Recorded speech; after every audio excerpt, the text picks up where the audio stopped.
আজি আমি অসম জাতীয়তাবাদী যুৱ ছাত্ৰ পৰিষদ কেন্দ্ৰীয় সমিতিৰ আহ্বান মৰ্মে অসম জাতীয়তাবাদী যুৱ ছাত্ৰ পৰিষদ কামৰূপ মহানগৰ জিলা সমিতিয়ে খানাপাৰাৰ পৰা সোণাপুৰ মেধিকুছিলৈ এক মটৰচাইকেল সমদল কৰি আহিলোঁ জুবিন গাৰ্গৰ ন্যায় দাবীত।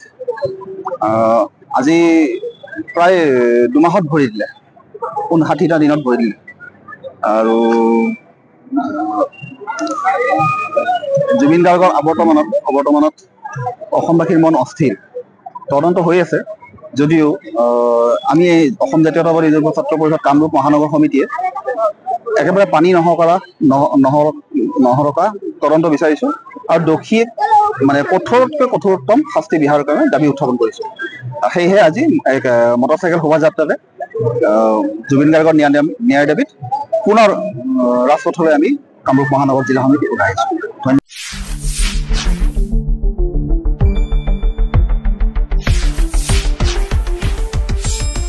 শুদ্ধ আৰু বিস্তৃত বাতৰিৰ বাবে চাই থাকক নিউজ ডেস্ক ৰিপোৰ্ট।